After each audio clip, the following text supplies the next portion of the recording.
her and her boy,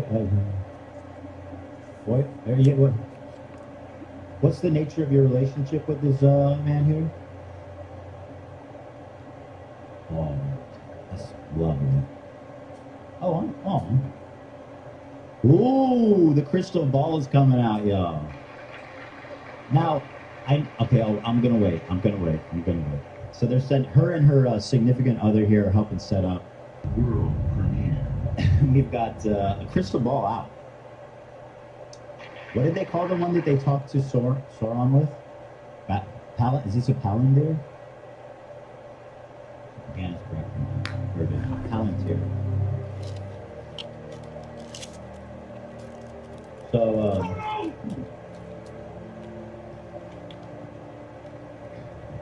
okay, I'm going to try to ignore what's happening to my left because I have so many questions already, but wait. In the meantime, you guys, did you know about the Smells Like My Asshole candle, Harley? I do. Oh, so we made a candle. I don't know if you remember, a few years ago, Gwyneth Paltrow came out with a candle, Smells Like My Vagina. I know about that one. Yeah, so I made one, Smells Like My Butthole. And we put a lot of work into this. We worked with artisan candle makers, with scent producers, and we made something really special. And I've been waiting for a video like this, man. And finally, somebody's delivering on it. It's been waiting years. This is all I ever wanted, guys. But here it is. They're letting their mom smell this creation.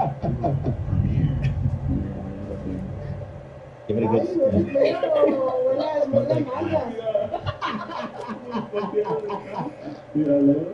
Turn it over and read it. Like that. The cover says "Smells Like My Asshole." So true, she says. It's so much fun, guys. We did it. Yeah, Nick, so true? It is. She said so true. Yeah, she said so true. Do we have one we could send Harley, or we only have one? I think we're on. It's such a really put it, no, synthesize the scents and stuff into a taste. Let me make an epic meal out of that ass. Yeah, baby. Lunchtime. That's right. Braid my ass hair. Harley, like your bacon. Line before, bro, don't lie. Language. I never had the conversation come up where someone synthesizes their ass.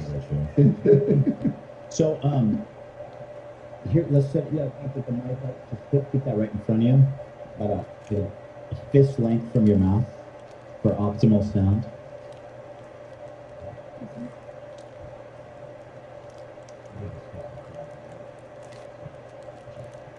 Just stay as close to it as you can. Okay. Yeah. An orb. Zach, how's that? Is that going to work? Yes, that sounds good. Oh, yes. Excellent. And what's your name? I'm Leslie. Leslie. Hi. Leslie, nice to meet you. I'm Ethan. Nice to meet you. I'm with Party Psychic. Oh, there's an organization. Yes. Are you psychic? That is my business. It is called Party Psychic. You didn't answer. I am. You are psychic. Okay. I just wanted to get it on the record. I wasn't sure if you were dodging. So,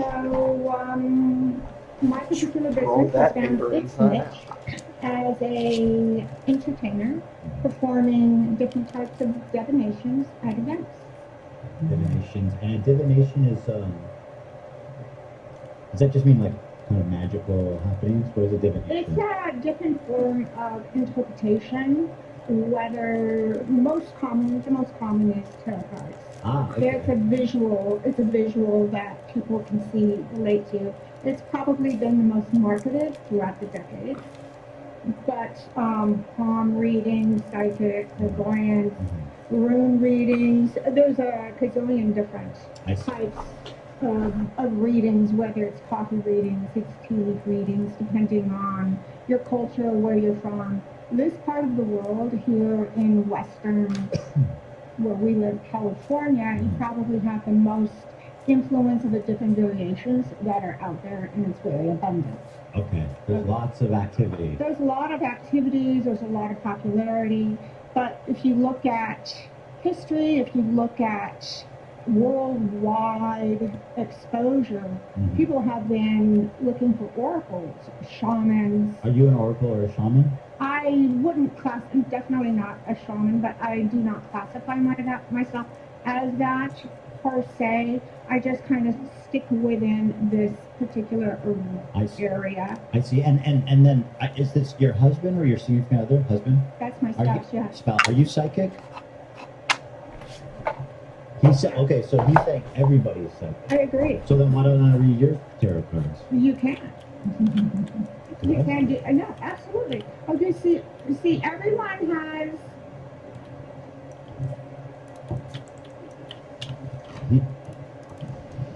Oh, she's okay. So he's saying So- there's a lipstick reading. When I Wow. put on lipstick, kiss. This is my wife. I'll give her a kiss. And you Hi. can read the Okay. lip print. so lip print reading is probably the newest type of readings that are very popular that are going on. It's a new fad. Is it accurate It's reading? very accurate. So what people do is they put lipstick on both men and women, Mhm. and you kiss the imprint of that lip Men don't wear onto them. lipstick. For the reading, they will put it on just for the reading, and then they put the imprint of their mouth on there. It's very I mean, unusual. but lip print reading is surprisingly popular, mostly with corporate events. Oh, really? It's corporate events that are looking to have lip print readers. I just had one of my clients ask me, how many readers do you have in this particular area? Because they have large corporate events where that's what they like to have, especially if it's a company like Revlon Do or they? Oh, that L'Oreal. makes sense. Those companies, it's very Do, popular. do the CEOs or ever approach you and be like, hey, can I get you on the side and move over pants and you stop? I mean, no, we're the company. You know, yes. Really? They Yes. should. I mean, Yes, you can that do has, it. that has happened. And so I have been in this business 25 years. Mhm. I now have staff support in a variation of different locations. Wow. And Good so for you. Vegas, the Bay Area, all Love throughout it. Southern California. And we're still going. I love to hear it. Yes. Thank you. Good work, guys. Thank you. That's some good work. What's the crystal ball for? So the crystal ball, you know, it's kind of like a medium depending on where you are, what you're doing. It's mostly aesthetic. It's just for fun. But it is for fun, but you know, it really does carry the ambiance and the mood of what you are presenting. Do you know how on the Haunted Mansion how they get her head in the crystal ball? The particular science that goes behind it, Well, I don't know. Her head's in the crystal ball. yes, that's a hologram. Oh, it is. It's a hologram. It's a hologram. And will there be any holograms today? No, not No. today. Just No, making sure. we're on a time frame. We're on time. We don't have time for all that. They say, some scientists say we're all holograms. The universe is a hologram. A lot of people say that. If you, depending on I your, never met one. depending on your background and belief, how much is an illusion. Or your intake of ketamine. Excuse me? Ketamine intake? Yeah. Have you tried ketamine? I haven't. Have you? No, I haven't. Okay. It's one of the ones I haven't. Okay. I have smoked crack once. I'm not surprised.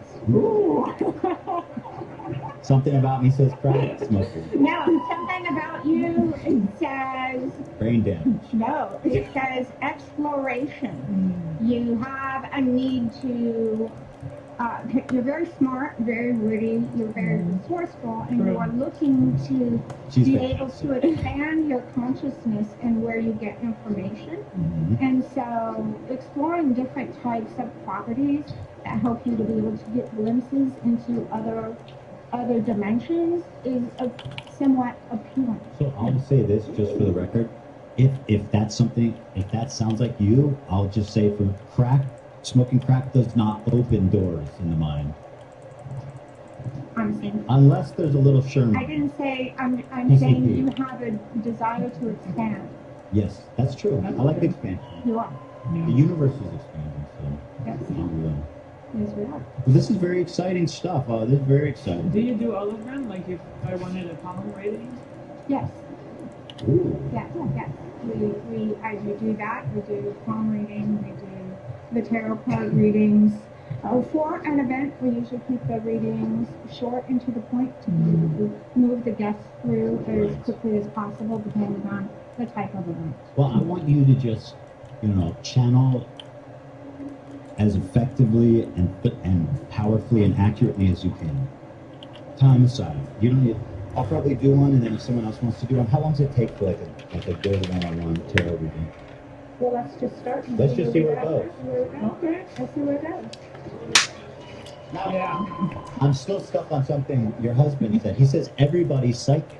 Yeah, we all have intuition. Is that all that is? Yes. Intuition? Wasn't psychic in reading the minds? No. Intuition is a muscle. And the more you Okay. use that muscle, the stronger that muscle gets.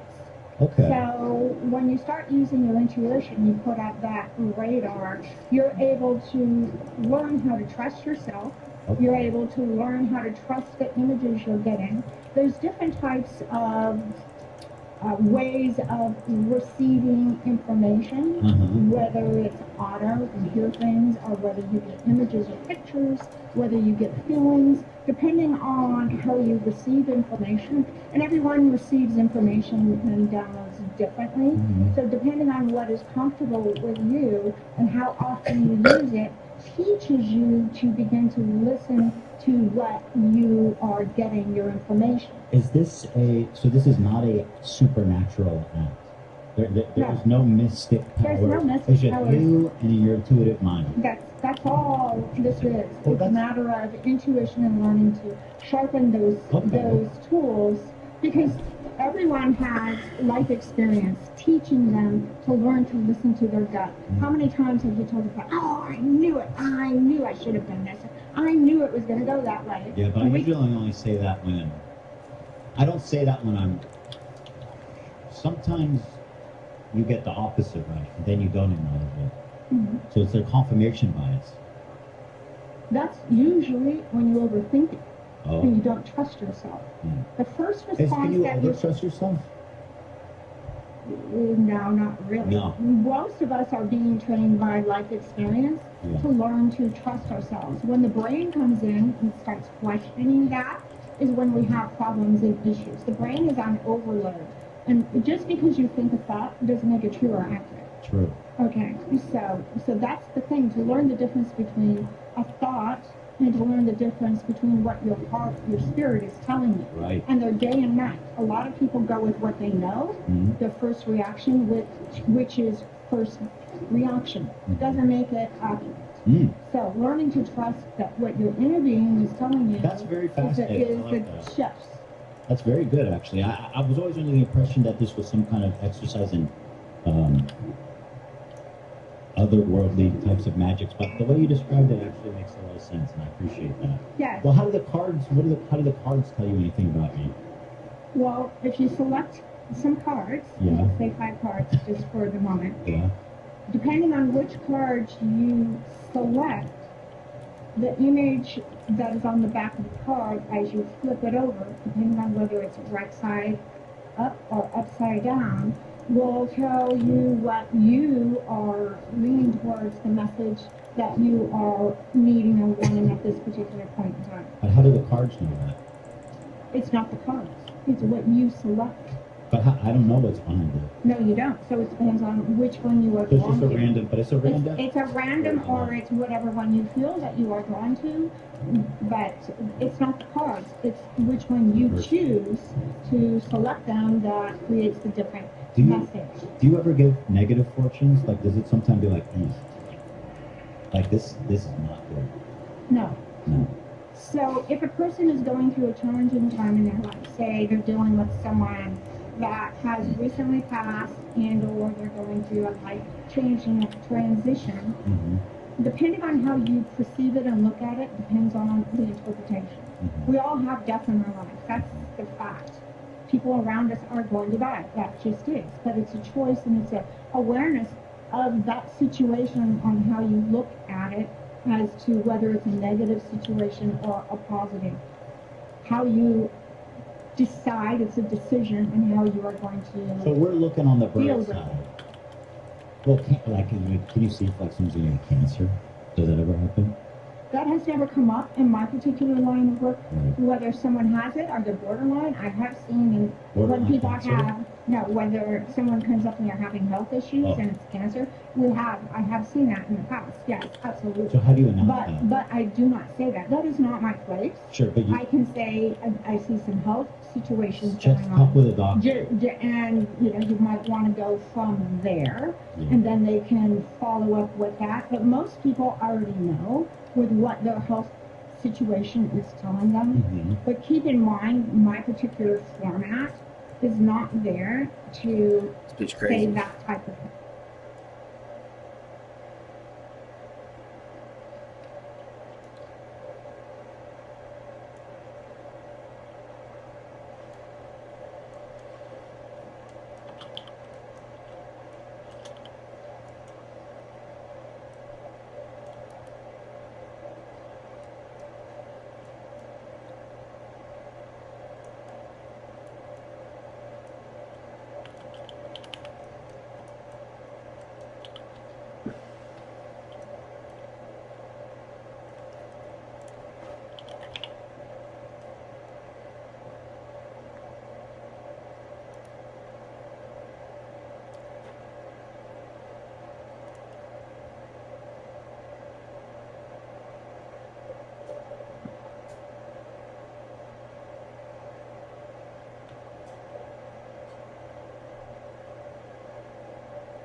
Guten Morgen, meine Lieben. Willkommen zu der Viertes Deutsches Reich. Another German colony. An even more degenerate local version of Ibiza. Welcome to Mallorca. Lovely little island that supposedly belongs to Spain, right here in the Mediterranean Sea. And welcome to my very overpriced hotel room. I'm paying over $110 per night more. And I've somehow managed to get most of the hair and fluff out of the beds and out of the room. And there's still some around. This place was absolutely filthy when I checked in. And don't even get me started on this AC. And just look at the dust that has accumulated on this thing over the last 100 years or so. I mean, it wasn't even working when I checked in. I had to bring in a specialist to bring this thing back to life. Jeez. Anyways, let's not forget the conquest bag and keep all my belongings safe. So, let's get sloshed. Los geht's. So welcome to El Arenal, which is a little party town, so to say, just outside of the capital, Palma. All throughout the island are little towns. Check it out, it's beautiful, it's lovely.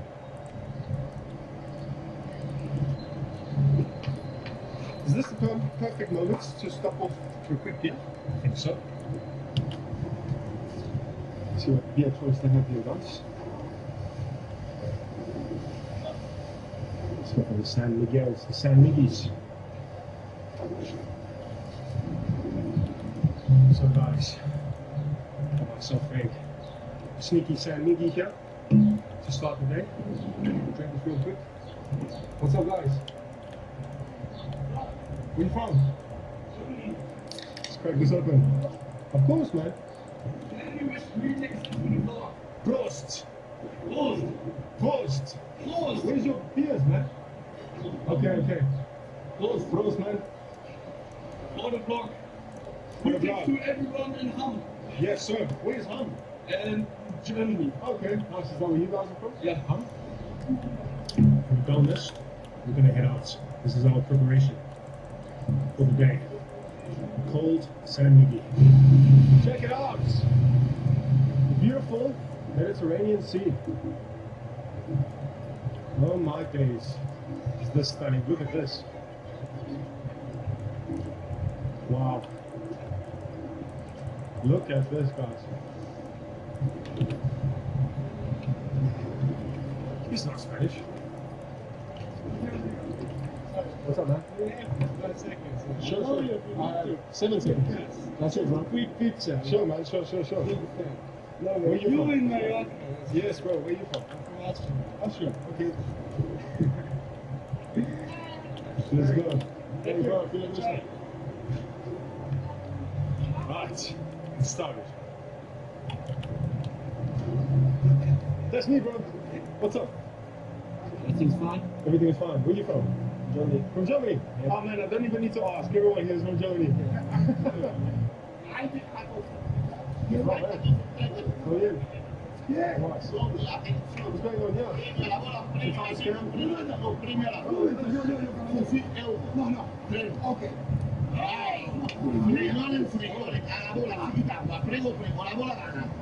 No scam operation going on here? Don't do that.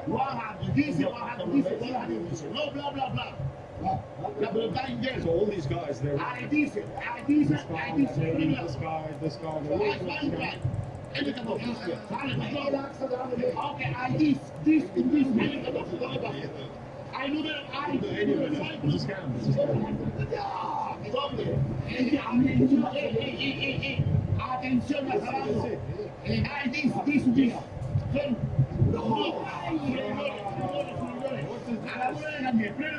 this? How can he fall for it?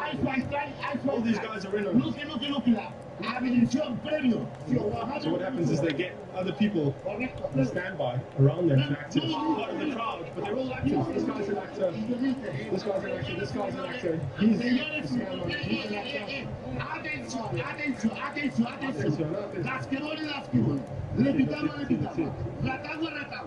Look, la cara, todo lo que dice.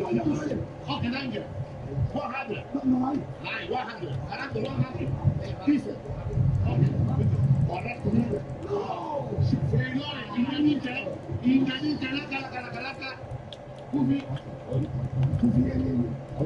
Don't fall for it, man. Okay, Kufi. Okay. Don't fall for it. Kufi. You're gonna lose your money. Kufi. You're gonna lose it, man.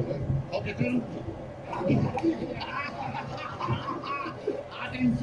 Atención, gas. He just lost his money. It's a scam. Don't fall for this, huh? It's a scam. No. Did you lose money? Did you lose money? Hast du Geld verloren? Nee? Das ist ein Scam. Hey, was war das denn hier? Nein, das ist ein Druck. Das ist nicht echt. Right, well, that guy just lost money because he didn't want to listen. All of these guys are scammers. All of these gypsies. Fucking hell. No. They don't want to listen. They just keep falling for the same trick. That's why those guys are in business. Because you've got naive, ignorant people that fall for it. You just lost like 100 euros. Can you believe it? Fucking hell. Guys, the amount of times I've arrived in a new country and needed to connect to the internet, to use Google Maps to find my hotel or a restaurant to get something to eat, but I couldn't because there was nowhere to connect to Wi-Fi, or it was just too late and everything was closed and no one spoke English, is so dumb. And I know you have to deal with this at the internet. So thank you, Saili, for sponsoring this video, and thank you for changing the game. Ah, I think we need one of these. Hey, Will. This one. I want this one. You want this one? It's all that guy just lost money. You didn't want to listen. All of these guys are scammers. All of these. No, you gotta go 20, 25, 50, 10. How much you pay? Take it. How much you Take it. How much I have? I'm looking camera for the HD check. It's no good. Why not good?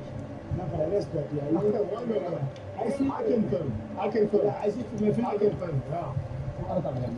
Yeah. Give me some. Good photo.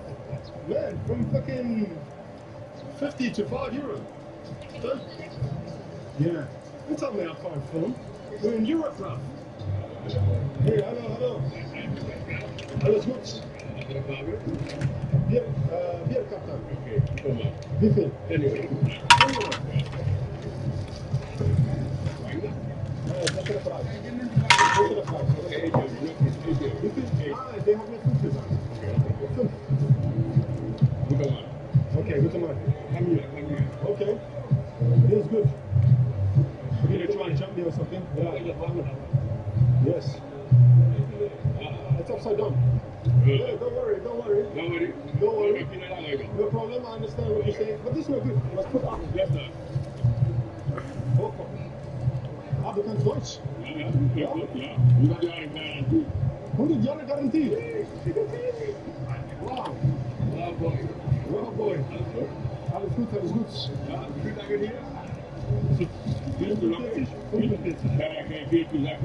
Geen probleem, broer. 45. 100 jaar garantie. Another 5. 5. Cinco. Hey, good salesman. Thank you, brother. Put them on the way. Good man. Look. Okay, look at him, huh? Right. Got the VIP, captain armband here. VIP. You need this. So, I'm the captain of the beer drinking. Right. Man, these vendors, these sellers, or something else, I'll tell you. Senegalese that speak German. Wow. What a time to be alive. Hey, that was good. Eine Frage. 2 Fragen. Salat bitte. Ja, Kapsel. Krass. Was ist krass? Ich habe das nicht. They're not just selling armbands and sunglasses, they're also selling drugs. The Spanish government allows that. Ridiculous, socialist, leftist Rules. I wouldn't even call them rules. They're like off. Okay. Wie viel für das? Diese. Wie viel?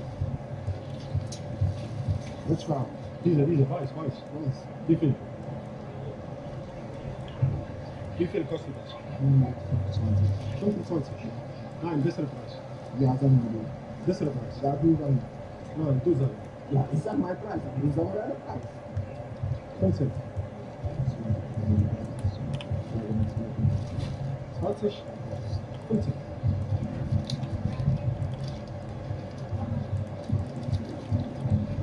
Danke dir auch. Nein, ich habe eine Mann. Mann, bitte, diese Original. Ja, nein, aber die Souvenire nur. Der Brille für Souvenire. Wie sieht was? Oh mein Gott. Hey, Bro. Wie sieht das aus? Gut. Guys, I think we found the streets. I think we made it to Bierkönig. Look at that, that's original. Fucking hell, these guys, man. Well, they're the police, they're the vendors, they're nothing about it. They're the law in Spain. They do absolutely nothing. They do the illegals. Spanish police just on standby, doing absolutely nothing, not enforcing the law. Hey, what's up, man? Look at them go. They're like a plague now. The police. This is under the police. Look at them run, look at them scatter. Cop car comes and they get out of here. Absolutely useless. I think this is it, guys. Be iconic.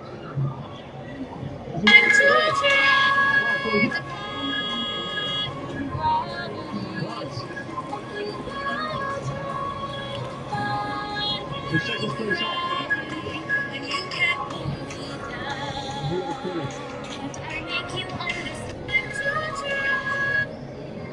Hamburg. What? Alles gut. Yeah. All of these vendors and salesmen have got drugs on them. The police just do nothing. Look, there they go. There go the police. The salesmen just carry on selling their drugs and their illegal goods. European laws for you. Oh, the policeman has come out. Let's see what happens. They're scattering. Let's see what happens. Hey, what's up, bro? How are you? Just here. Good. Thank you, man. Thank you, bro. Nice to see you, man. Nice to see you, man. Nice to meet you here in Mallorca. Yeah, it's something different. South America. Ah, Incredible what you're doing. Thank you, man. Appreciate Much it. respect. Thank you, bro. Thank you, man. Thank you. What's up, man? Wir nehmen Bildung. Ja, wir können. Wir haben noch einen Kumpel aus Miami, der will ja auch ein richtig gern Bild machen. Haben wir einen Fünf davon. Ich muss hier kommen. Ich gehe nach Bierkönig. Das ist eigentlich. Ja, für Bierkönig. Gehen wir? Ja. Darf ich dich auf ein Bier einladen? Okay. Right. Wait for a beer. A beer König, it's good. What's your name? Chris. Chris. Okay. Going with Chris. Okay. It's good. Ah, but we can go inside, right? Yeah, we can go inside. We should go to the bar. Okay. Awesome. Hey, what's up, man? What up, brother? That's awesome.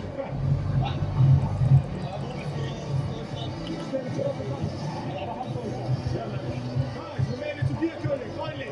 Got some beers with my American and German friend here. Hey. That is hardcore. Hardcore. Cheers.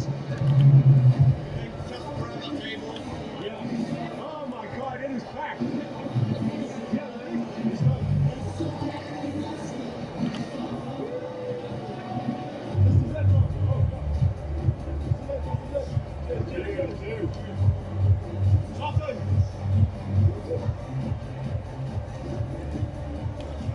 Das kann aber nicht wahr sein. Okay. Hey, cheers.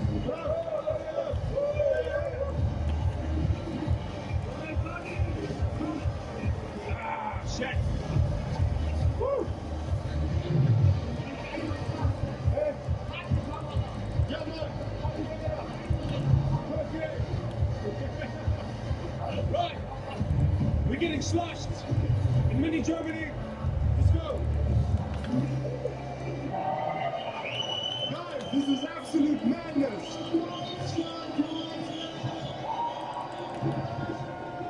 This is insane. Mini Germany. Damn. Let's get sloshed. Hey, what's up, bro? Yeah, man. You know. What's up, bro? I'm good. I'm good. I'm a very nice guy from Austria. From Austria. I live in Vorarlberg.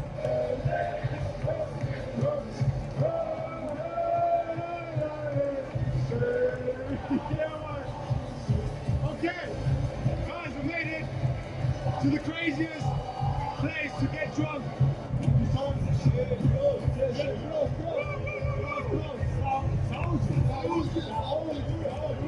Man, look at the size of this fucking beer.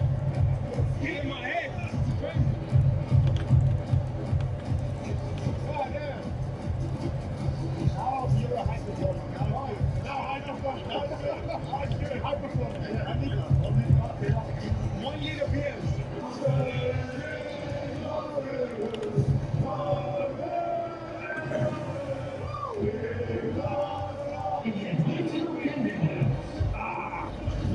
Das kann aber nicht wahr sein.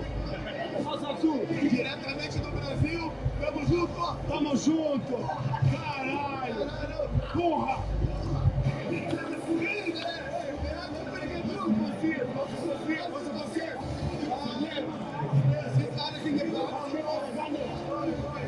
Du musst schon eine noch bestellen.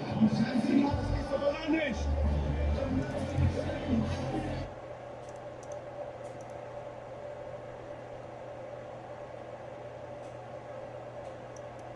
I want to take a moment now to bring in Brett Bear, who is with us as well. With his, you know, first we're going to take a listen to this most recent barrage, and then we'll go to Brett.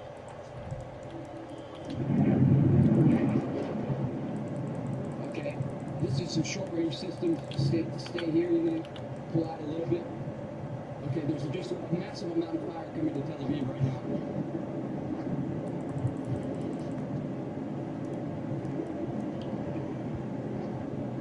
You need to get ready to pull it off the stick. Get off the sticks. All right, let's go.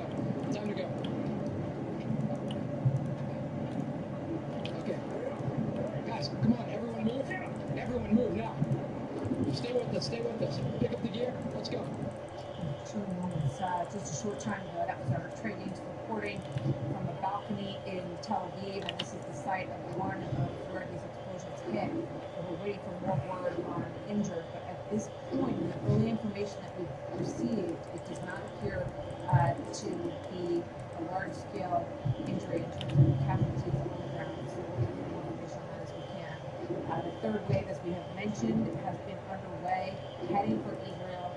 President Trump saying, quote, nobody knows if Iran still has a nuclear program after Israel's strikes, which began last night. He also just spoke to Brett Bear, and Brett joins us now, talking to political anchor and executive editor of Special Report. Brett, good to have you with us. Obviously, we're watching history unfold here, an enormous Israeli attack on Iranian nuclear sites and scientists, and questions about the U.S. and our pre-understanding of this and our involvement at this point. Good to have you with us, Brett. Yeah, good to be with you. I'm coming from London, and I can tell you that President Trump clearly has been reaching out. I've talked to him a couple of times over the past couple of days. He's talked to a number of different reporters, expressing what he sees in this situation. It is clear from all of those conversations that there was a lot of coordination behind the scenes with the Israelis and a lot of knowledge about specific details. These conversations between and with Prime Minister Netanyahu, including today, speaking with Netanyahu, clearly formed his knowledge of what was happening. His belief is that Iran has taken a really tough hit here. When I talked to him earlier today, he said the Iranians were hit 10 times worse than they thought they would be. They weren't ready to negotiate. I think they may be now. We'll see. You know, his comments, as we've been reporting, as this is really extensive as far as decapitation effort, trying to take out senior Iranian leadership. the effort to take out Iranian nuclear scientists, very successful according to the Israelis and other U.S. officials, saying 9 out of 10 possibly of the top nuclear scientists were taken out, as well as other top leaders. And then obviously the nuclear facilities, as you've been talking about. I think we're just at the beginning of this, as you heard from Terry Yates earlier, and Jennifer. The Israelis are suggesting the U.S. is helping on the defense of Israel. U.S. military not commenting on that yet. But this could be the first of many waves, both back and forth, from the Israelis going to Iran and then the Iranians retaliating. That's what we're seeing live in Israel. But we're just getting some information here that the Saudi Crown Prince and President Trump have been in a phone call discussing these regional developments, including these Israeli strikes, obviously, on Iran, and stressing the importance for de-escalation and resolving the disputes through diplomatic means. And, you know, it really sheds light. Then you have Netanyahu chiming in, talking about the fact that Iran has never been weaker militarily, politically, in terms of the structure of the remaining leadership in the government, which has been decimated, as have their proxies. So you have interviewed the Saudi Crown Prince and all of the players here over the last year and a half or so. What does this say about the larger shift in Iran's vulnerability and how the power structure may move because of what we've watched? Well, I think that's a great question. One in which I think Prime Minister Netanyahu and the Israelis believed that this was the time to act. If negotiations were stalled, if the U.S. essentially had said, you do what you have to do, they believed since they struck in October that the air defenses inside Iran were really taken off significantly and had not fully been rebuilt, enabling perhaps a window that may have been closing to take out some of these targets. As far as the Middle East, you're right.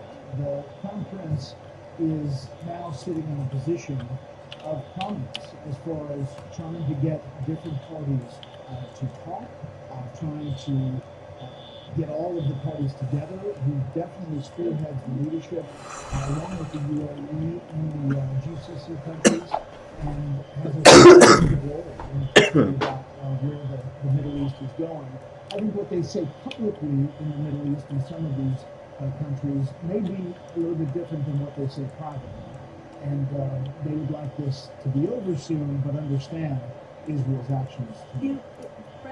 Netanyahu is speaking now to a message to the Iranian people and saying, I am with you.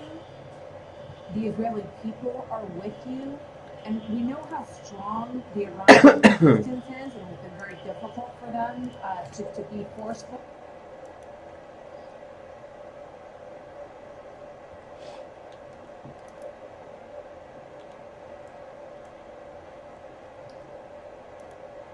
Well, welcome guys to day 4. Welcome to 409 daily uploads. Man, I wish I had the current situation that I'm in. I'm in a bad spot as a daily uploader. Really bad. I hate it. But we're here. We got to get out of it. I'm just a little worried. I think one of the biggest worries has just been that we've been so behind on business, trying to catch up on all the things that we've seen over the last couple of days in videos. And we took the trip. In the heli, and that showed it until 1 in the morning. And then I was up all night, and it crushed me. It put me back a whole day, which is right. Basically, the fun cost me. It did. I felt like I needed it, but it put me back. Sometimes fun will set me back. So here we are. Welcome. Hope you're feeling fan-freaking-tastic. We gotta catch. I don't know how else to do it. I don't know how else to do it without skipping a day. If I skip today, I won't bore you to death. But if I bring you along, I'll bore you to death, but we won't miss a day. The choice is yours. Hang with me if you'd like, but we gotta catch up. I have no choice. This is just how I work. This is what I gotta do. And I'm happy to bring you along too. But just know, that is what it is. And what the heck was up with YouTube and Google and everything? So the video did like half the views. If yesterday's video got crushed, maybe the video just sucked. I could blame it on that as well, but I feel like something's up with YouTube yesterday. So if you didn't see it, jump on. It's a super boring one, but real, and authentic. And, I don't know, some of you might feel it. I've been doing my best to consolidate merch here at the shop into the laundromat, trying to kind of move everything. What we have, wow, these are all smalls. Oh, we got lots of small shirts here. Y'all grew up and got big on me, y'all big boys now. We know you were small anymore, it's crazy. Like medium large was our biggest back in 2015. Now XL 2X is our biggest. Crazy. Y'all literally grew up. I'm gonna quickly grab what I can here.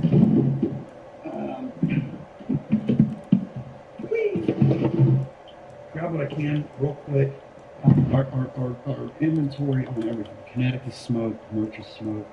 We did get our count done yesterday. Our mail is through the roof. I did get the car wash fixed yesterday. We've been making progress, but it's slow. It is what it is. So a little at a time, baby steps. We're getting caught up. And also, we're doing all that. We're also trying to balance our, a real life with children, wife. Brittany and the kids are heading to get groceries right now. They're handling the real home life stuff today while I get this. Thanks for riding with me, guys. I truly wouldn't ever want to do this by myself. Let me grab some merch. Quit blabbing. Quit blabbing in the mouth. This is doing really good, man. This is probably pretty good. It's weird to have a little blue stuff. You guys don't like blue anymore? Blue lives matter.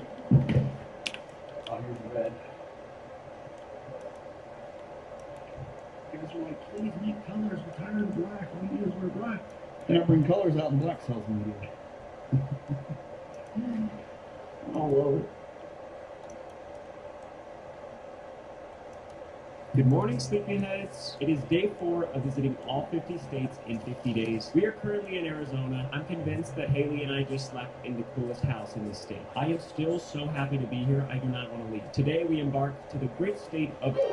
Oh, I'm not telling you yet. I'll explain my plan for the day shortly, but first, Haley's morning routine. I thought it'd be fun to show you guys Haley's morning routine, because it's more normally me. Yeah, let's get into it. First, I brush my teeth, and what you're seeing is literally me 5 seconds after waking up. So, then I do my skincare routine, my hair, and now it's time to make coffee, the best part of the morning. And now we're here.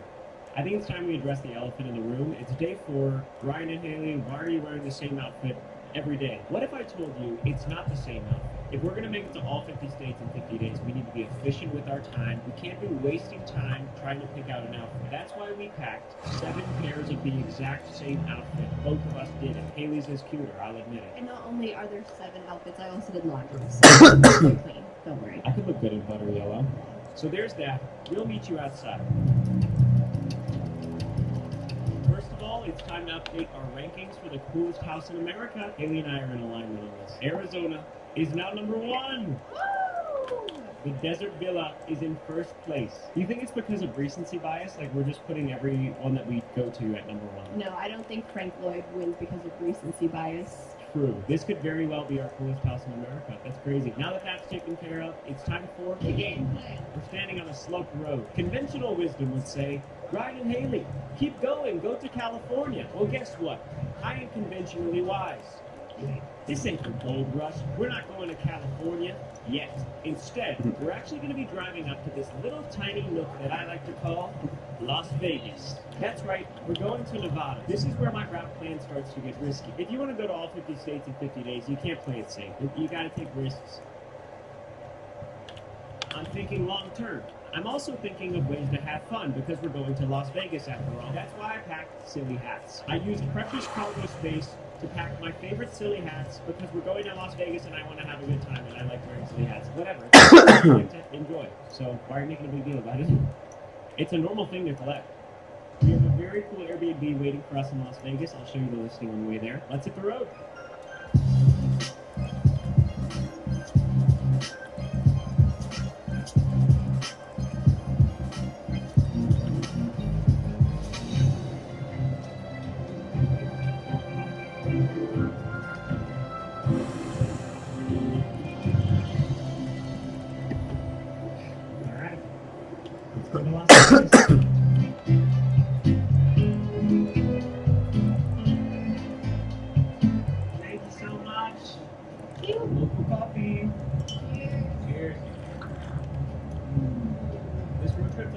Vegas is only 4.5 hours today. Because we drove for like 9+ hours yesterday, that feels like easy peasy. That is so easy. We've got a few pit stops today, by the way, so it won't quite be 4.5 hours, but I'm excited. Let's do this.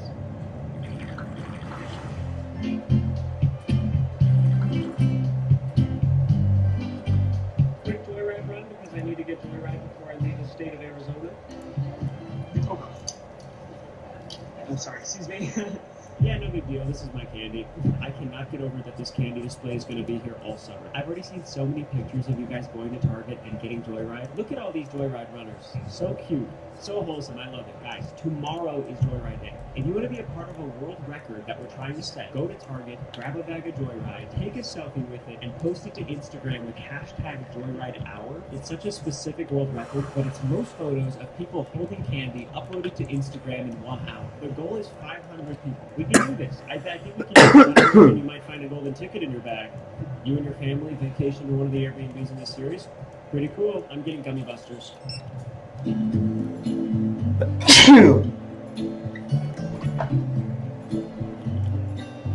couldn't listen to our audiobook yesterday because of airplane mode, so we're continuing it today.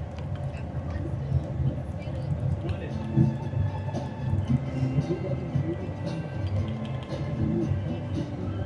Haley's driving now. Haley, since you're driving, I'm not going to show you pictures, but I'm just going to describe the next Airbnb to you. Okay. So our next Airbnb in Las Vegas is called the Presidential Suite. No way. I'm actually really excited to see what that means because I think presidents get big rooms. What types of rooms presidents get? You know, not to give this a deeper meaning, but so far all of these places let you pretend to be someone else for a day. Maybe that's the thesis of this whole adventure. A squirrel engineer that launches rockets, a celebrity who lives in a friendly house, This is just Life Simulator. and now a president. It looks unreal. There's marble everywhere. And you know it's going to be fancy when the kitchen has RGB lights. We're about to be living lavish in Las Vegas. There's a pool table. I don't even know what this room is for, but I can't wait to sit on that couch. There's a balcony with a view of the Vegas Sphere. Wait, what is that? The Vegas Sphere is the thing that your dad said that he went to, that he saw. Oh, yes, so I can tell him I saw it. Yes. Haley's dad is obsessed with the Vegas Sphere. Like, He's going to be so jealous. There's also a gym. my first run of the series. We'll hit the treadmill together. We can compare running forms. It's also exciting because multiple reviews say the photos don't even do it justice. Except Skylar, she said place was exactly as seen in the photos. But I think she means that in a positive way. And then also, there's a rainforest cafe like a mile away from the suite, which might have to be investigated. Needless to say, tonight's looking like a movie. Next stop, Las Vegas!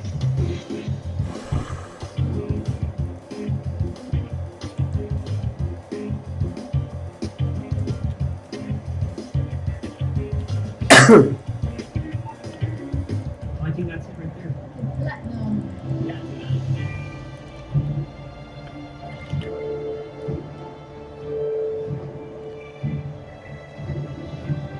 Oh, what the heck? I don't think I'm allowed to fly here. It's honestly kind of a relief. I'll just like, I don't know. I'll just remember. Whoa! One shot. Oh, one shot. Ew. Alright, well, behind us is our home for Nevada, which also means new state unlocked. Yes! Oh, that's really good. We're making progress. Not only did we unlock a new state, it's also our first state with an extreme heat warning. 106 degrees Fahrenheit. Boom! For the British people. It's not only British people that use Celsius. I love you guys in Britain. With that in mind, we're going to get inside. We're going to grab our things. This is our first Airbnb that has a formal check-in process. So let's go inside.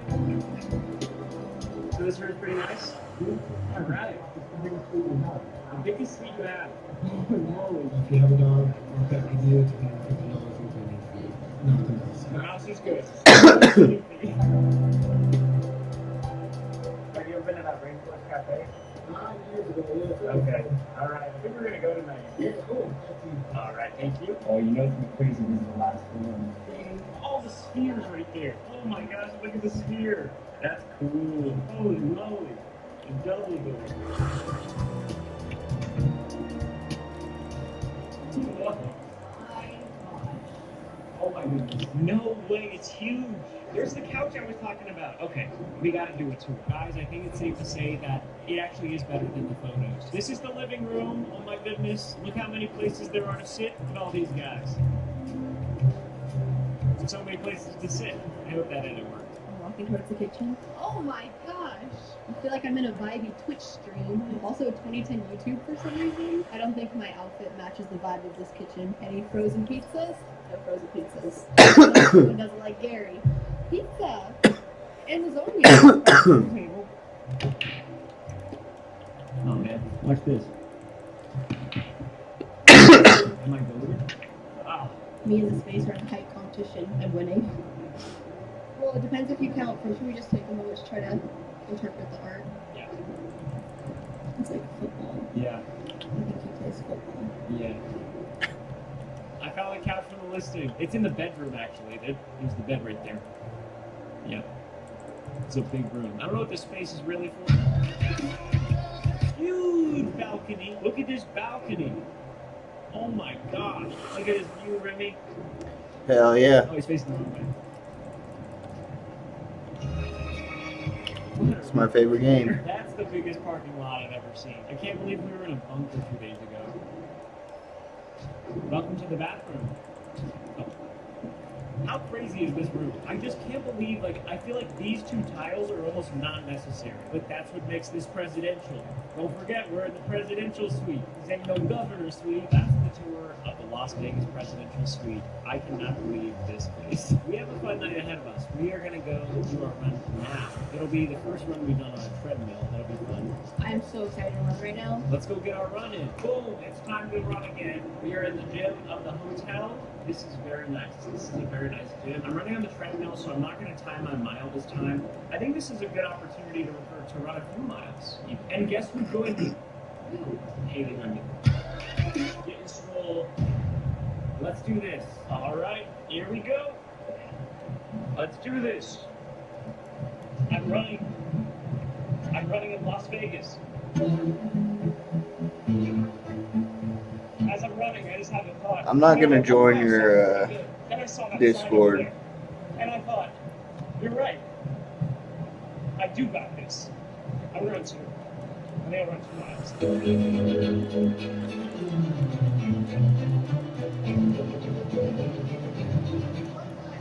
Nice. Feels good.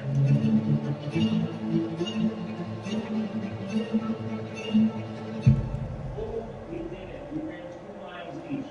How did you feel? So good. It was so good. I also spammed some pull-ups. Sometimes you just gotta spam pull-ups. Guess what I'm on? According to the treadmill, 17 minutes Per mile. per mile. I could be right because we ran here like the same amount of time. Mine was like 9 minutes per mile. So you're saying Either way, that was awesome. Yeah. We're gonna wash up, change our shorts, and walk from Rainforest Cafe.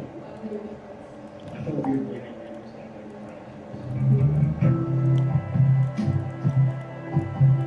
It's me, Ryan. I bet you didn't recognize me because we swapped silly hats. You look good with that rat on your head. no, it's actually really hard to look good with the route in your head. And you pulled it off. I think you pulled it off better. This home being walking distance to a Rainforest Cafe adds serious cool points for me. Going to a Rainforest Cafe is like going to a theme park, except instead of buying a ticket, you buy a burger. Do you know what you're going to get? I had no idea. The menu's crazy. My friend Mitchell is obsessed with Rainforest Cafe, so I'm going to send him pictures. He's going to be so jealous. He already texted and asked if I'm so excited. Did he really? Yes. He said, you must have butterflies right now. This man on screen loves Rainforest Cafe. If you ever see this man at a Rainforest Cafe, run. I think it's in this building, so let's do this.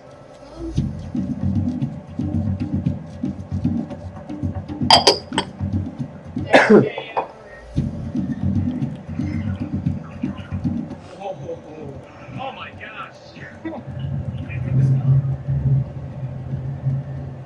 What did I tell you about the theme park? You're telling me I just gotta buy a burger for all this?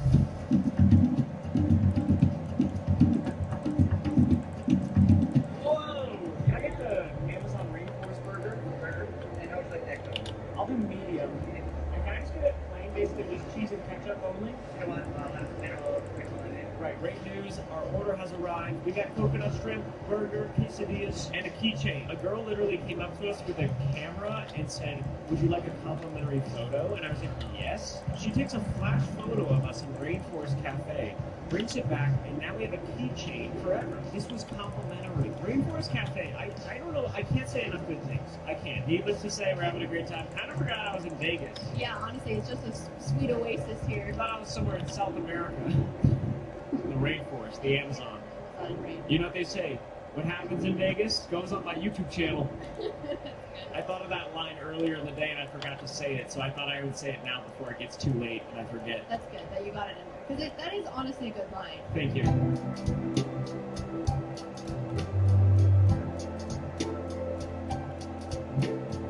Rainforest Cafe was a success.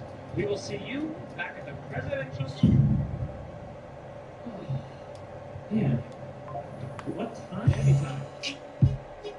I love these pajamas. When we got back to the Airbnb, I was relieved to find the What's Wheel of up? Blue sleeping like a baby. So as long as it's My day's good. it's going to be a great night. Haley and I are going to spend some time enjoying this beautiful. How's your day?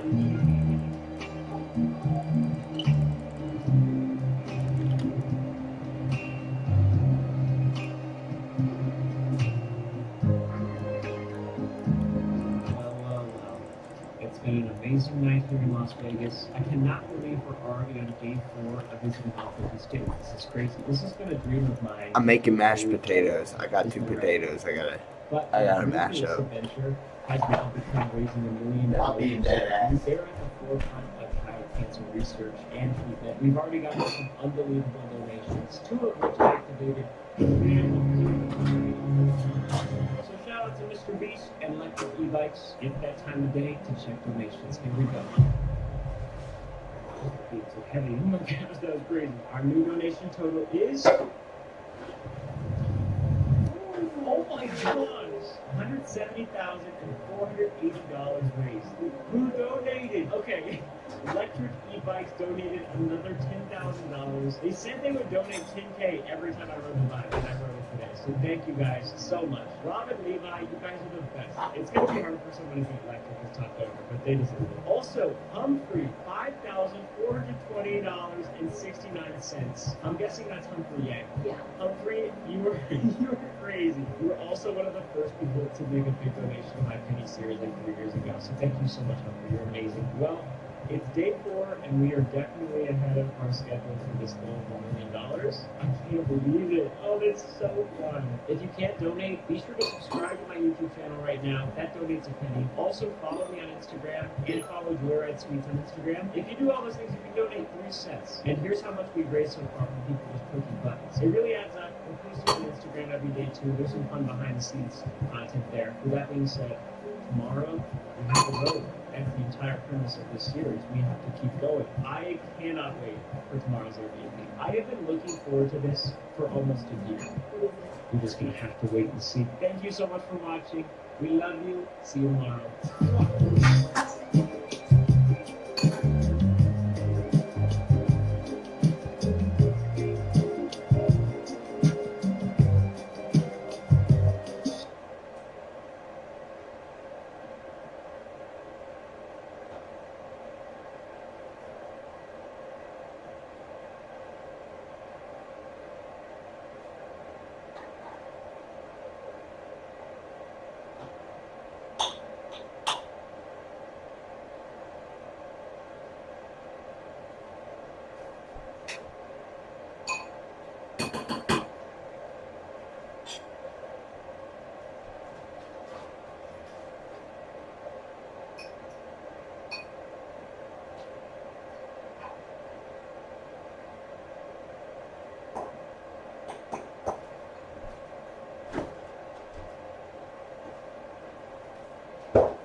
You have a sleeper ability seat. Hell yeah.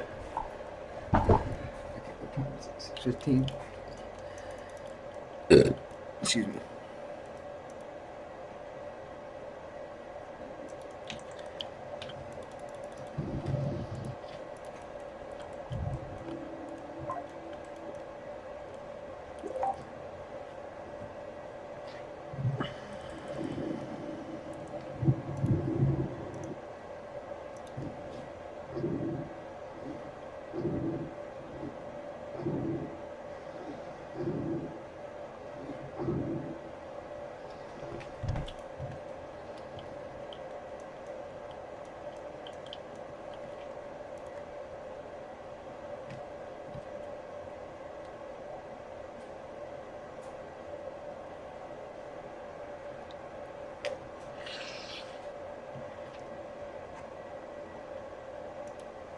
Here's how you can be doxed through your Google account, and the problem is in Google's password reset form.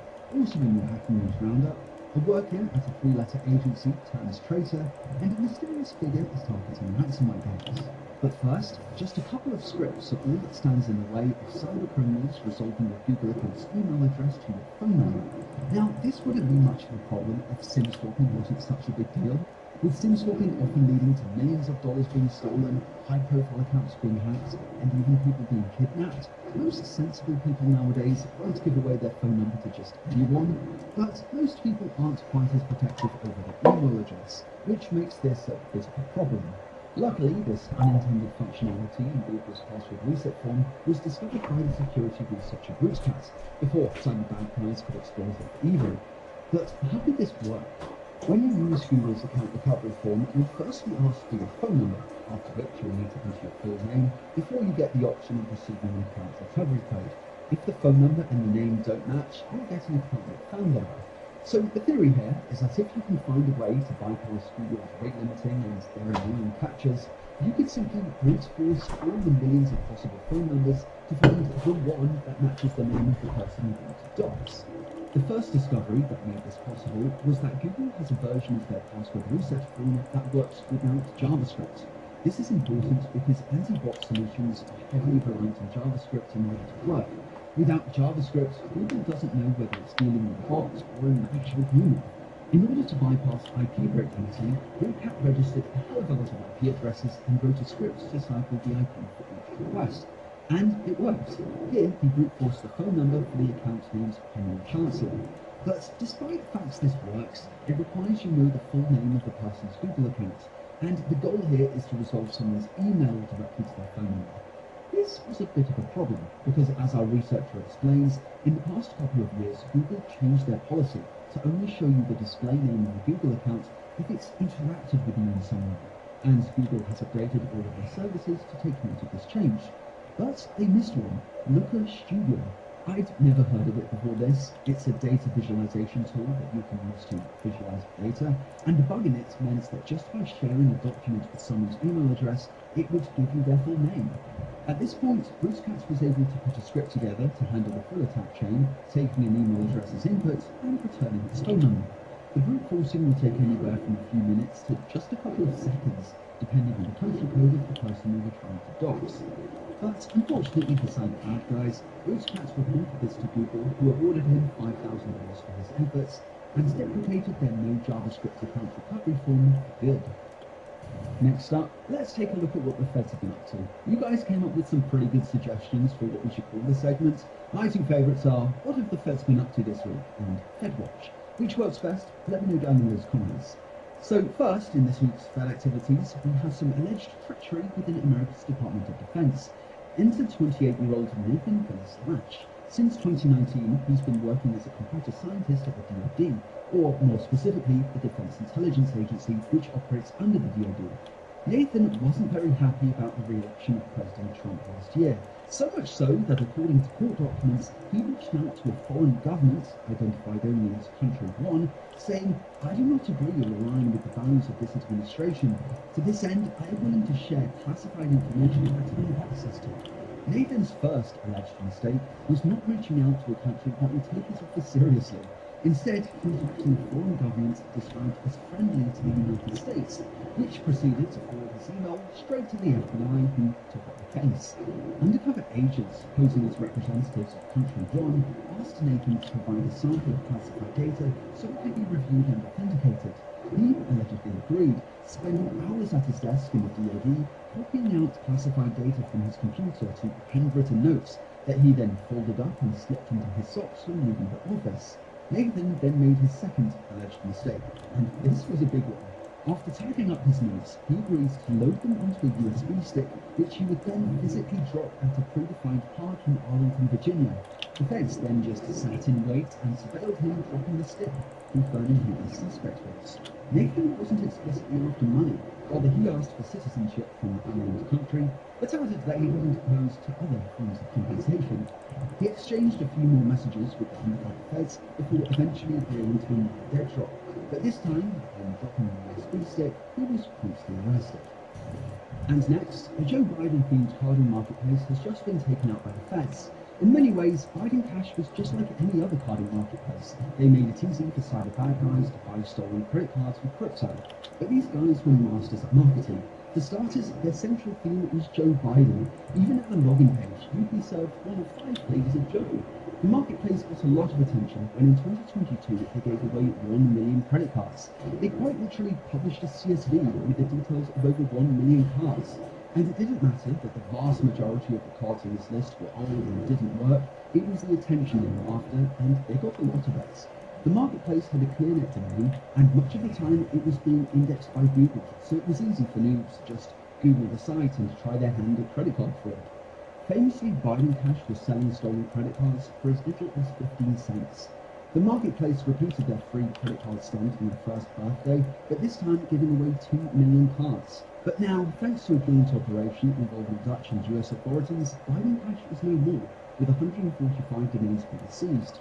The DOJ says that the site had over 117,000 customers, facilitating the sale of over 15 million credit cards, generating revenue in excess of $17 million. However, as far as we know, no arrests were made, so maybe, just maybe, the site will reappear with new branding. Next up, the government-approved mobile phone has been smuggled out of North Korea, and it's pretty terrifying.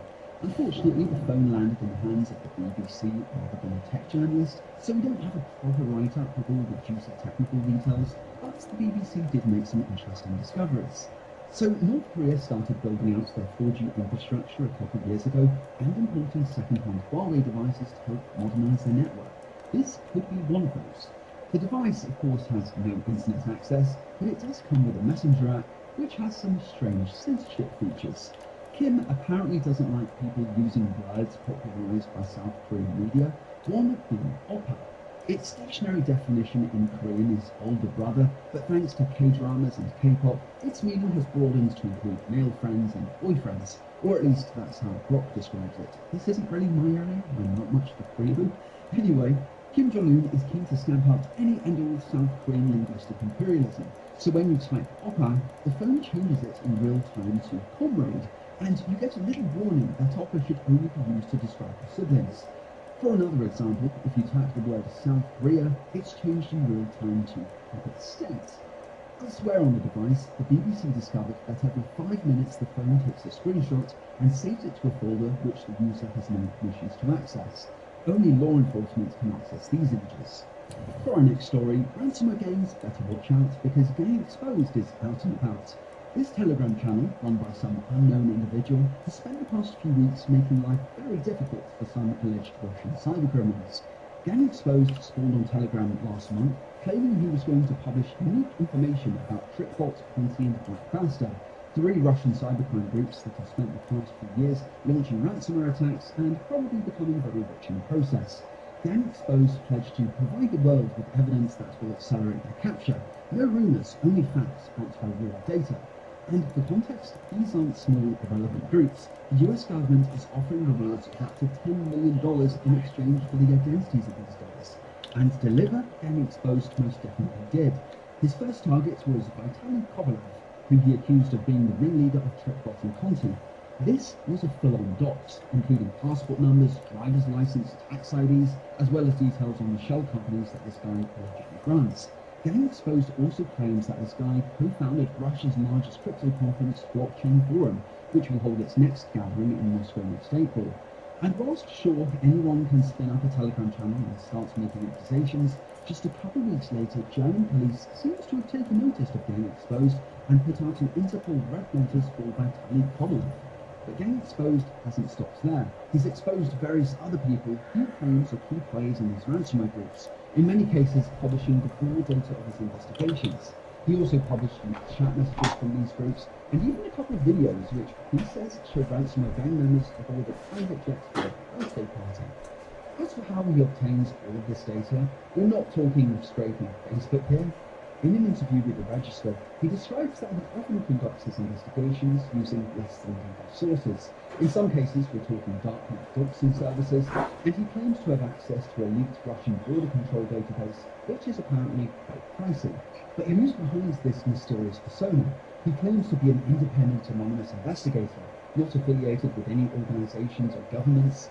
And strangely, he's made it very clear that he has no interest in claiming those multi-million-dollar bounties put out by the feds, leading some to think that he might be an ex-member of these groups, perhaps with a bit of a grudge against his former bosses, or maybe it's a three-letter agency behind Getting Exposed, just attempting to sow mistrust amongst Russian cybercriminals.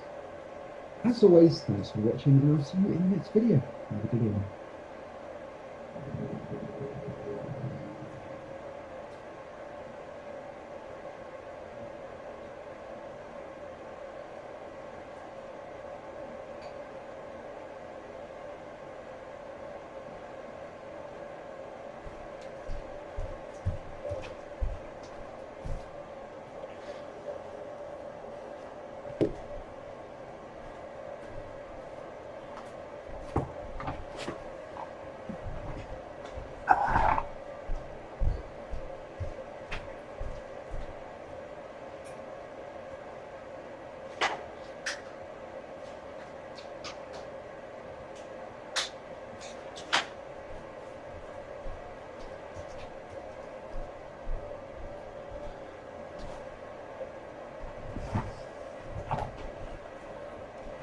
What's up?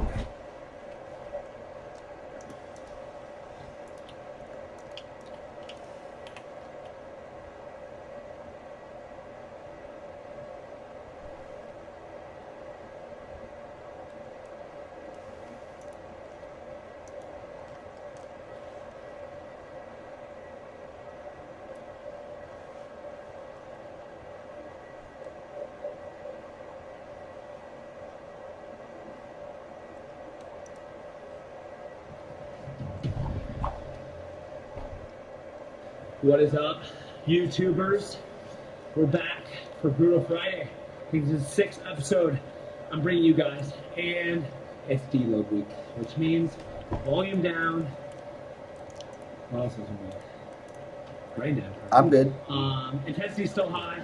We're hitting some. Just lighter made lifts. some mashed potatoes. Still be high on the workout today, but instead of doing 2 or 3 sessions, I'm only doing 1 session, and it's very quick in and out. So I have a life outside of the gym.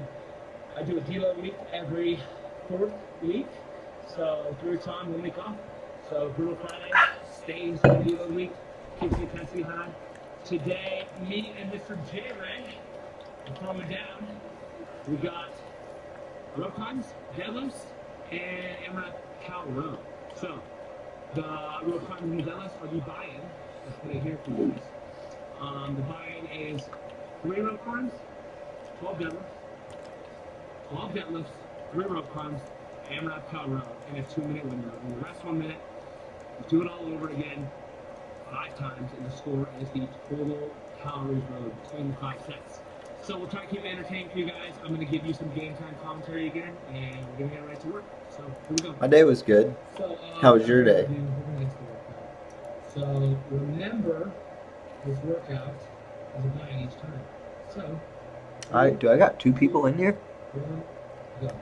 So, 10 to 12 deadlifts to start each time. I stream 225. World of Warcraft. Very cyclical.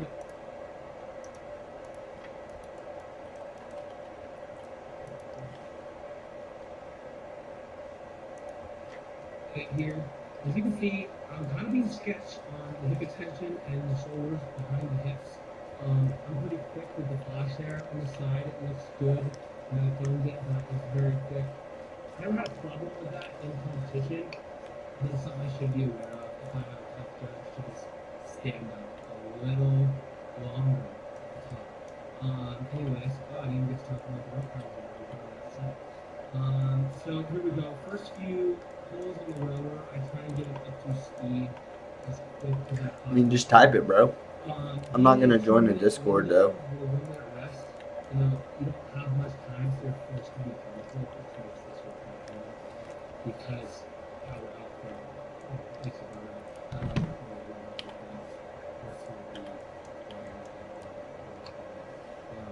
But we're getting better at these. So my goal here, starting the workout, is to be somewhere between 16 and 1800 each set. Be somewhere just around 40 calories each set. So we'll see if I'm able to hold on to that. I think that I really wanted to sustain my breathing at least the first 3 rounds. I wasn't super out of breath, so I'm starting around 4 or 5. So I'm going with a little more slow stroke rate here. I think if you zoom in on my screen, you can see my stroke rate's around 25 to 26, which means I'm doing 25 to 26 pulls a minute. You'll see shorter athletes have to do a faster stroke rate to keep up with a taller athlete like myself.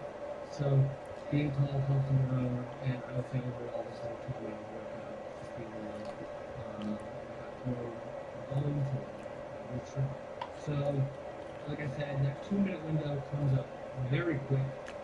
I'm pulling. We're using rollover cows here. No, I'm good, man. We can pull up until that 2 minute mark. I'm sure it's great work though. It rolls over to the score is for that. So I rolled over to 40 cows on this one. So my score was 40 for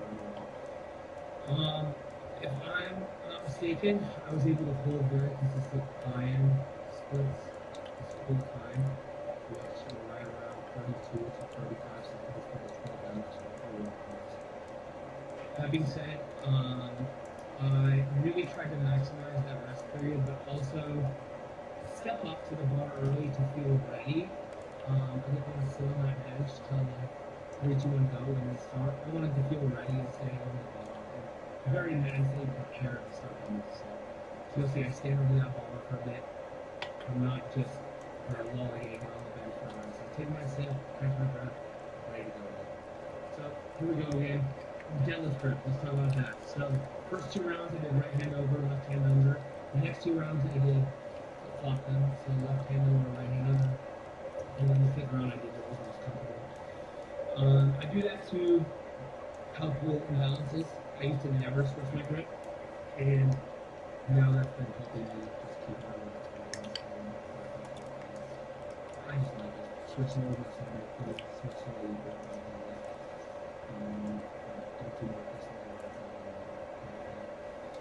So yeah, rope climbs real fast there again. This is a 15-foot rope to the top of that beam, so I have to touch where those holes are on that beam. I can't just touch that. You may be like, hey, that looks like a short rope in this video, but remember guys, I'm 6'3", rope climbs have to be a good movement for me. So I always try and do those fast. I prefer legless rope climbs more than real rope climbs because, as you saw in that last set, I tend to get a little crazy with my feet sometimes when I get fatigued, when my core is gone, when my arms are gone. I'm not as good with my foot placement on the rope, so yeah, but I'm not gonna buy your work, so there's no point in me looking at it. He came over about 2 months ago. Like when I need to put graphics on, I'll figure it out, you know? Not only is your feet all the way up, all the way down to I would say he was the king of rope climbs. I don't even know if that was maybe king of the rope. Probably king of the acrobat too. anyways, look at my roll case here. I was in the 1500s, a little more than I liked in the set. This was my slowest set. And so I realized after I got done with the set that I was being a little mentally weak, even though, you know, the biceps and the hamstrings were starting to really kick in. I was like, you know, stop it. So, roll over cows. We got 2, 3, 6, yep.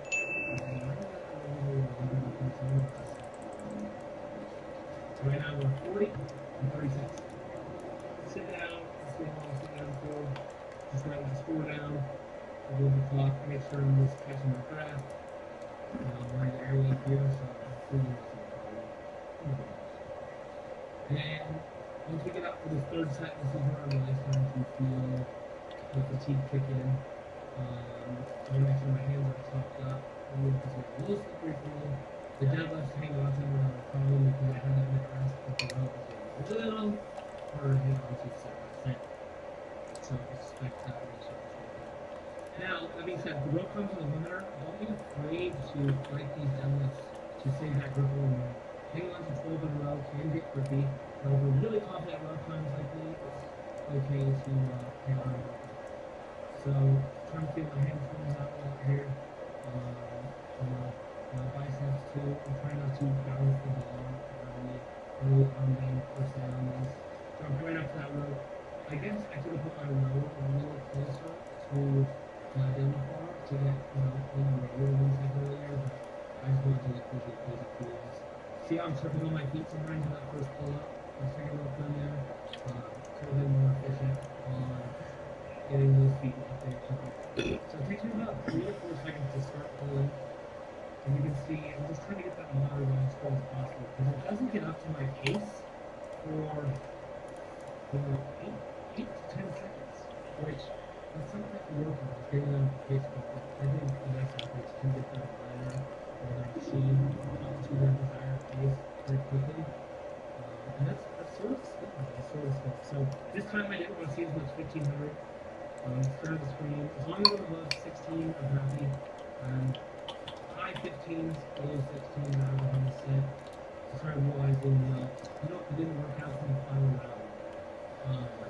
These kind of style workouts are won by consistency. They're not won by doing a 30, 30, 30, 50.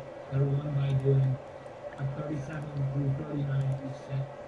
So, you can't dog it this first round. You have to be locked in. I'm looking at this. And check the jerseys.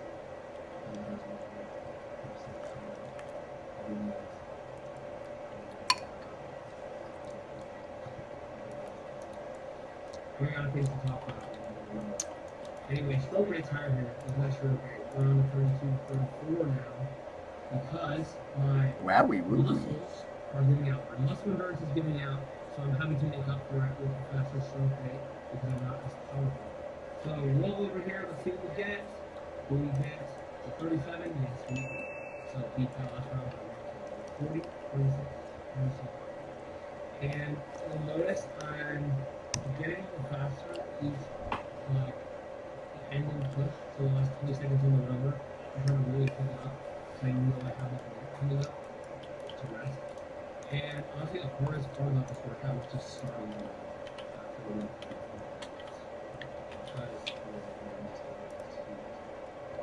So, yeah, step 4 here. Chalk up again. Make sure you're feeling good. You guys will notice I have those knee sleeves on my knees and shins. I use those as rope guards. Some people call them lotion. I put it on my shins and my shins. And also, just keep that squatting. So, step 4. Here we go. I got that. Same left hand over, right hand under. This will be my less comfortable style doing this. Also, you'll notice my head is coming up. I'm not staring up at this neck extension. I've never been called on that, so I will continue to do it in that way until I'm called on it.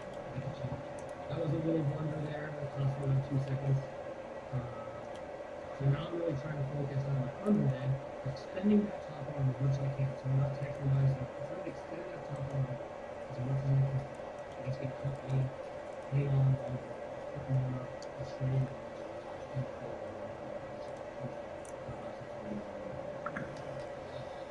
So back up the pace. How quick can we get back up to 1600? 10 seconds. And then after this 1600. Pull here was too much for the last set. I remember you have to save something for that final push, but this fourth round out of 5, people can get mentally weak and think I need to save a lot for that final set, and I thought, why don't we make this and the final set hard push, and you're gonna be happy with that result. I think the best score for the males in this workout in a game day competition with good setup would be 200 calories, and I was pretty close to that. I think I could do that if the standards were right and the scenario was right. And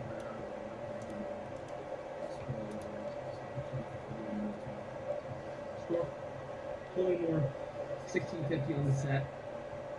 So a little higher arms, you can see. I am tugging with that 30 stroke rate. Notice how my arms stay straight at the end. I'm really reaching toward that screen. I'm trying to get every inch of chain back and forth that I can. I'm pulling to my sternum, which is right below hip height, right where the rib cage goes down into those flattering things and legs.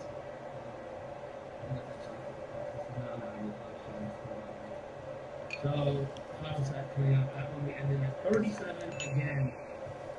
Yeah, it's good. I think my goal. At this point, I was like, the workout's basically over. The final set to me is always mentally easiest because I like it to be done. Even though it's physically sometimes the hardest to execute, mentally it's easiest for me to see. So I'm like, oh well, they pretty much done. It's not closing. And not feeling right, so.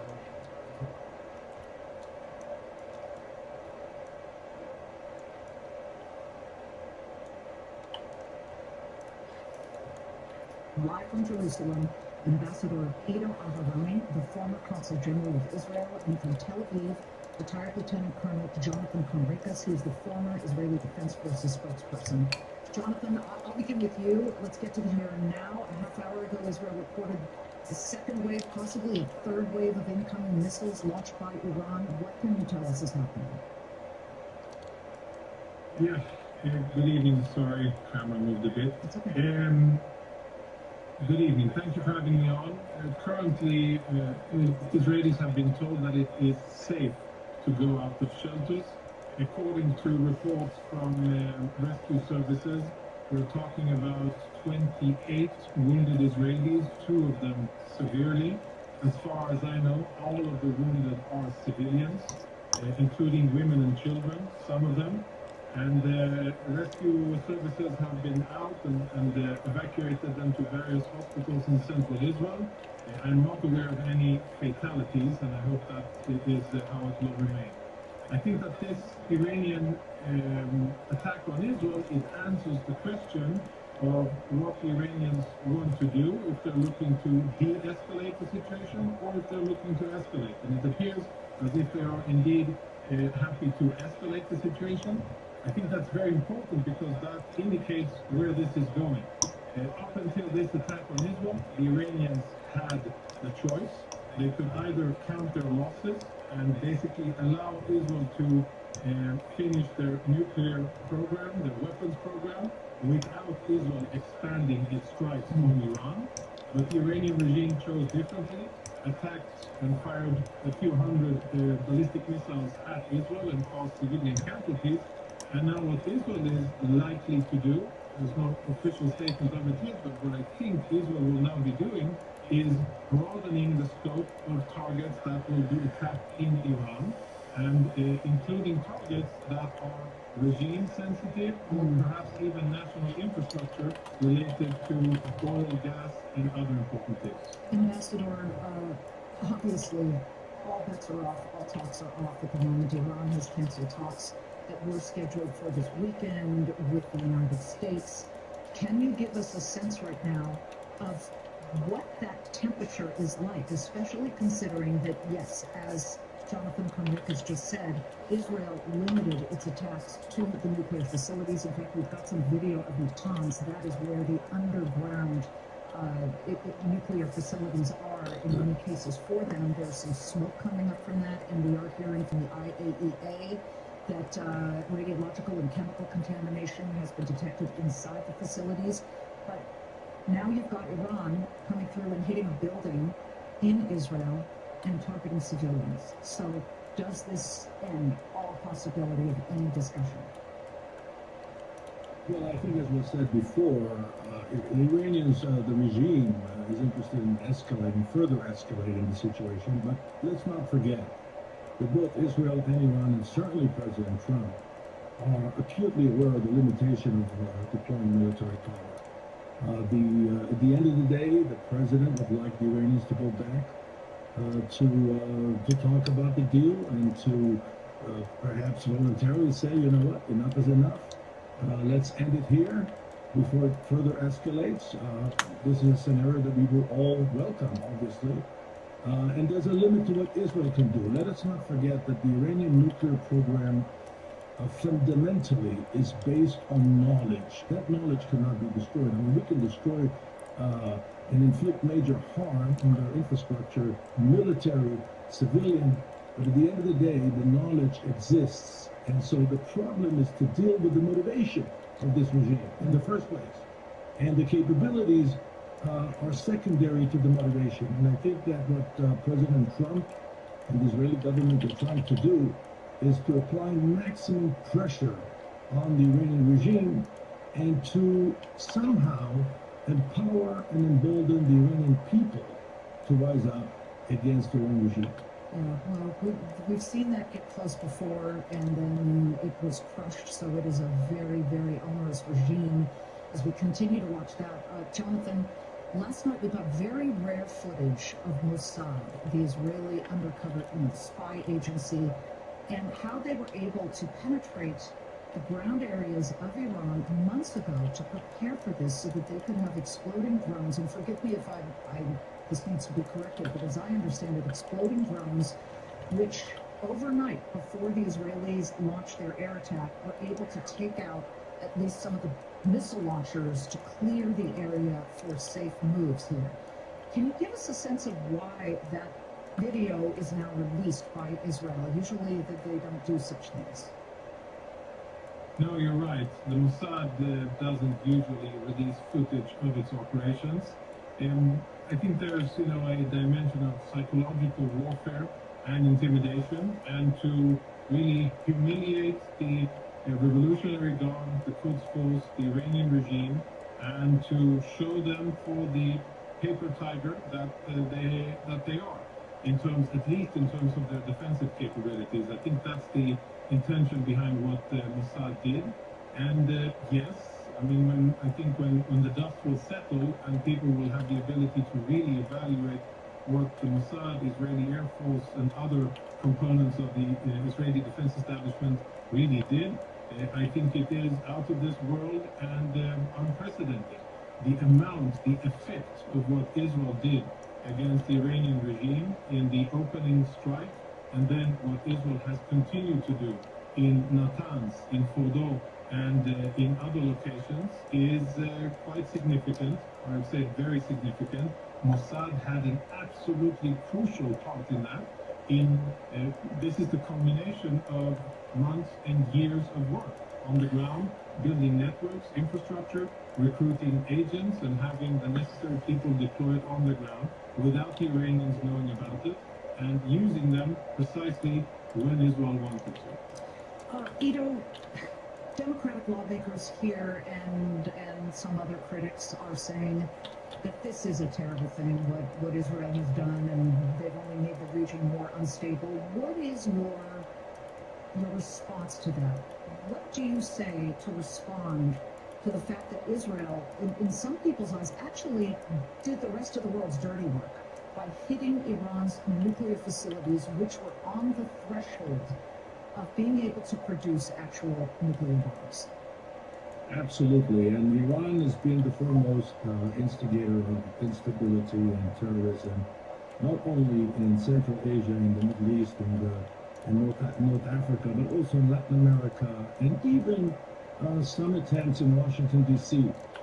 So Iran is a big problem. It's been a big problem for the United States and for Israel and the rest of the Western civilization since the late 1970s, the early 1980s, and I think that the response that we've seen from Europe, especially from France, only indicates that the Western civilization is fully realizing that Israel is indeed at the forefront of this struggle against the weaponization of Islam as manifested by the Iranian regime. Ambassador Ido Afroni and Lieutenant Colonel Jonathan Conrique, both of you, please stay safe as we continue to watch all the developments. We're going to go to Trey Yanks for a live update when we come back. Stay tuned.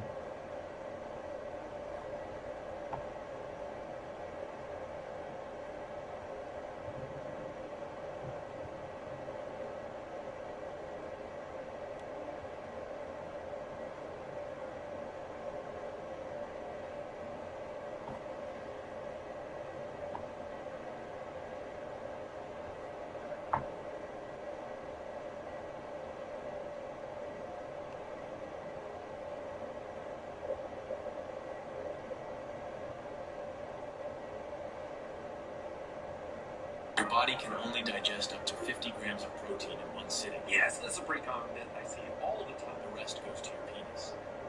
For every 10 grams above the limit of digestion, a process called peanut protein polyvoiding plasmolysis activates in your body, which adds 2 inches to your penis instantly. Well, I don't think we should shoot any ideas down immediately. Like, it's important to keep an open mind. On an unrelated note, I think I just have a couple of liters of Greek yogurt in the fridge, and I'm just like a little hungry, so I'm gonna go have some kid. Your body can only digest up to 50.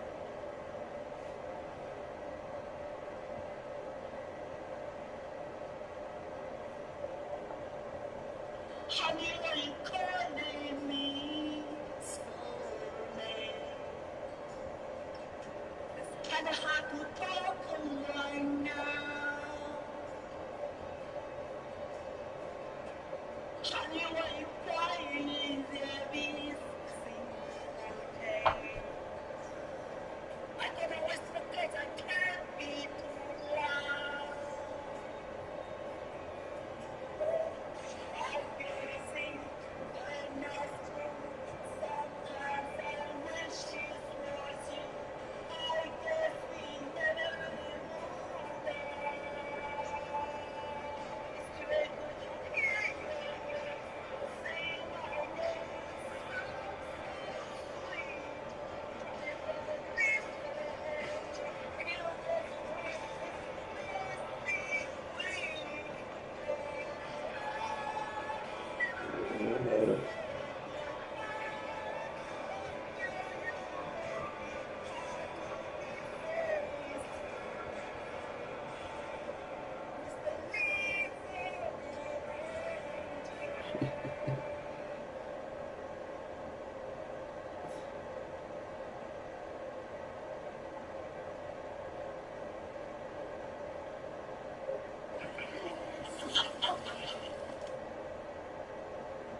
good flow.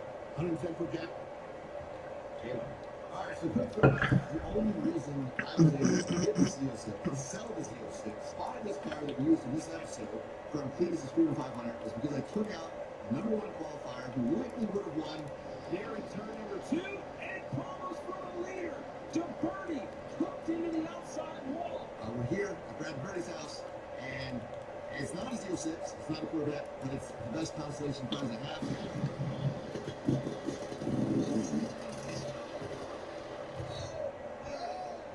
You qualified Cole, you were the class of the field. I definitely did you wrong. Took you out. I did not mean to. I was trying to slide in behind you.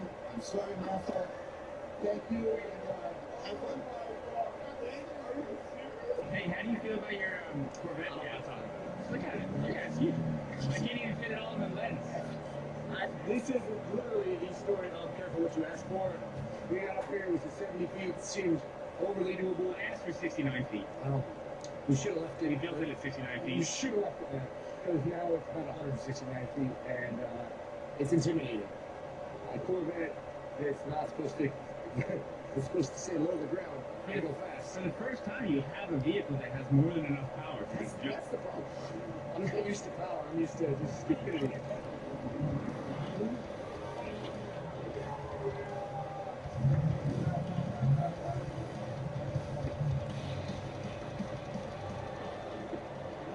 Well, there's the other thing. Yeah, it's got power, but it's like Cool Runnings, the lightning run on ice, and can a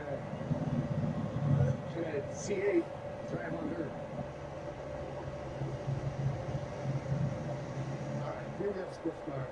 Everyone thinks it's got to be a highly modified vehicle to be able to fly. Now this happened. So this is a C8 Corvette rear engine, and we have done a lot of work on it, I mean, we have spray painted this thing and we put some stickers on it. Besides that, completely done stock. And we're using the only beginning product. That is it.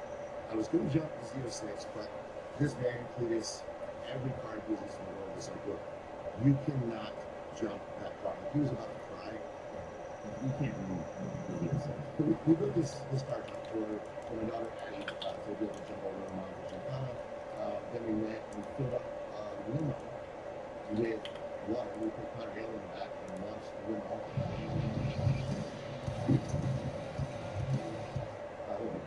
It will allow let me use his old truck, old trailer to put Jim York in the trailer. We jumped that, put him in the boat.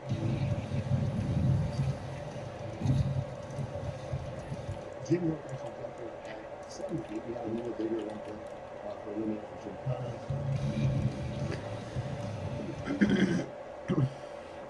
Let's see. I've been shooting for 2 hours. That's enough. Let me get to the end.